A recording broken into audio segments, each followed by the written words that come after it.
went all black for a second. I didn't see it was burgundy. We don't look great. Someone had to put a little bit of shade of red. You're at the ACC Kickoff. That means the season's getting close. How are you feeling as things are going on? I'm excited.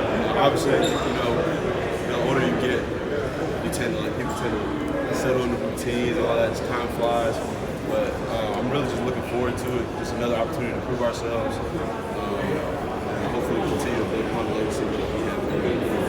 How much does it mean for you that you're such an ambassador and a playmaker for the program that you've been to ACC Media Days for now the second year in a row? I mean, it's an honor. Obviously, Coach Rocco, trust me, and at least my ability to articulate on camera. But obviously, it's a huge honor just to be here again and to do something that many people do.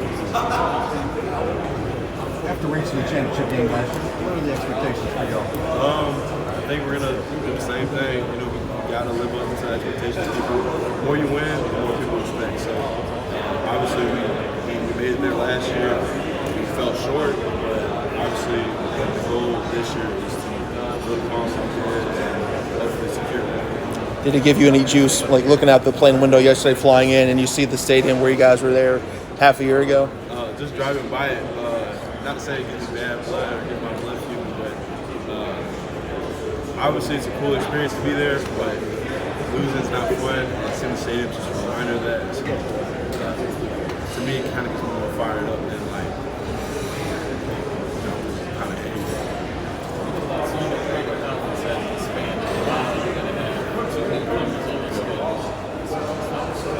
They got a long way to go, so I think that's just exciting to see how it's going to work out.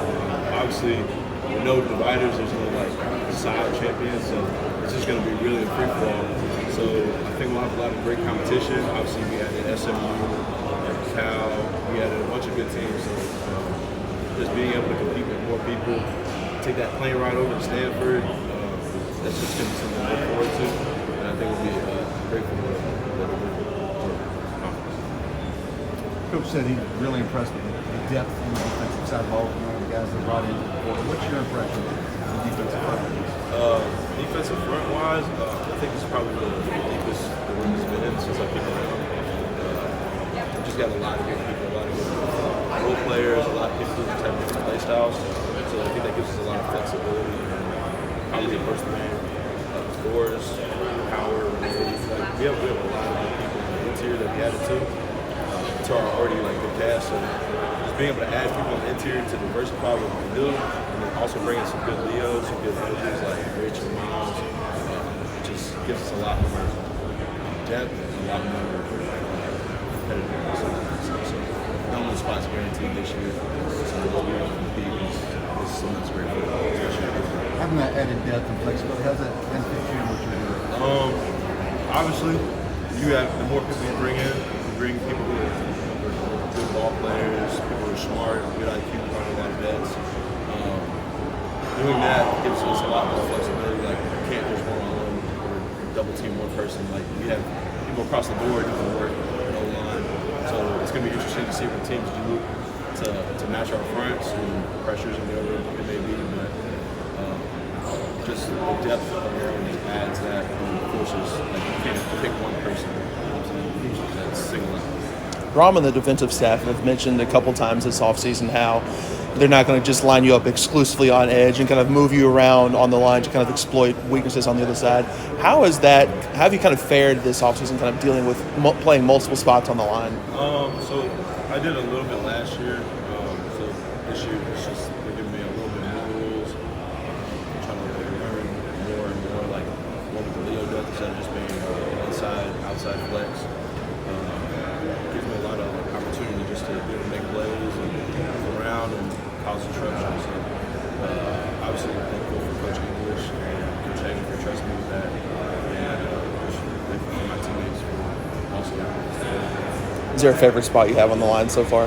I still like being but it is fun. It's fun to flex and rush on the inside. Maybe do a little bit of dropping. Obviously, I like rush the quarterback, so I like that. Ashton, do you feel like the rest of the conference looks at you guys any differently after what you did wouldn't say. I feel like we're still in a way underdogs, but I really don't know. I feel like we're a team that usually doesn't get like overhyped or something like that. So I think we're just going to continue to just play it low, just keep working, doing our thing, and just go from there. As a leader, how do you think you're different going into this year than last year? You kind of took on some of that role a little bit, but now you get it. I think. So, Yeah, no problem. How do you think your leadership changes going into this year than last year? Well, obviously, I've had the opportunity to speak up more, be more vocal. It's not something I'm not used to, but last year I was still like more of a lead by example type guy, just trying to get to work to show people. But I think this year gave me an opportunity to speak to other people and try to guide that have happened on this defense. Like Quincy's another person who has a chance to speak up. That's just kind of what's the difference. Just being more vocal about things that we do. Thank you.